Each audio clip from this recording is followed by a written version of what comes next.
Man, people are just so dumb. They're still searching for the non-existent Loch Ness monster. It's like people running through the woods looking for Bigfoot or the Chupacabra or all those other non-existent cryptid monsters. What a waste. But hey, give me several thousands of dollars and I'll run through the woods looking for Bigfoot or whatever cryptid you want for you. People have been scanning the surface of a Scottish lake for centuries in search of the Loch Ness monster. This weekend, there is a decidedly more ambitious effort underway to see if there's any truth to the legend. Ian Lee is at Loch Ness and joins us now. Good morning, Ian. Good morning, Dana. You know, the weather really isn't cooperating, but this expedition is going forward and they have everything. They have infrared cameras, thermal drones, a hydrophone to detect any sorts of sounds that may be lurking in this lake, really throwing everything at it over the next 2 days in the search for the legendary Loch Ness monster.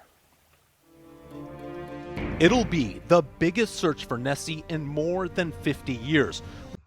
I mean, if the Loch Ness existed, there would be multiple of them in order for there to, for it to be supposedly spotted for so long.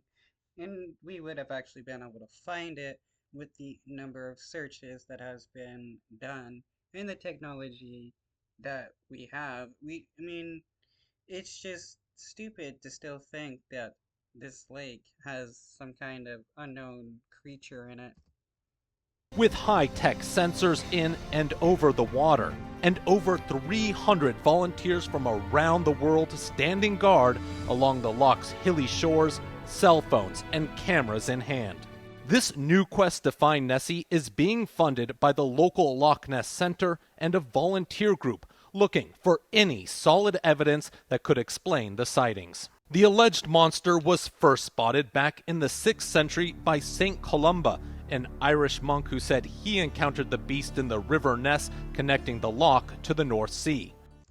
Or he was just crazy and lying. But the legend really took hold in 1933 when the manager of a local hotel claimed to have seen a large whale-like creature splashing about on the surface.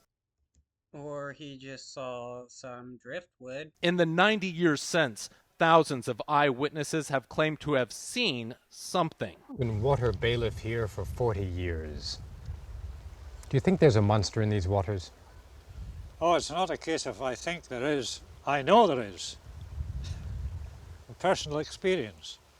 You don't know anything because you don't have any evidence to prove anything. Just because you saw something doesn't mean it is what it is. How can you say that? Because over the years, I've seen these creatures 18 times. And various photos, films, and videos have kept the legend going. This weekend's search is not the first organized hunt for the creature. The largest was conducted in 1972 when scores of volunteers scanned and filmed the water's surface from various points around the loch. In 1987, Operation Deep Scan tried a different approach, with 20 sonar-equipped boats cruising up and down the 22-mile-long lake looking for any unusual sonar hits under the water. They found 3.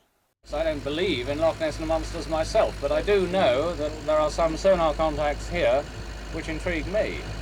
And in 20... It does not mean it's a Loch Ness, though. It just means there's something you may not be able to tell what it is with the sonar. 2018, a team from New Zealand conducted a genetic study that found plenty of DNA from eels, bolstering theories that the monster might have been a very large one. Eels are 4 to 6 foot in length. It's plausible that there might be one or two that grow to extreme size. The expedition has just started, and I've been able to speak to a few people. You have your true believers, you have your skeptics, but everyone, including ourselves, are going to be keeping our eyes peeled on this loch over the next 2 days.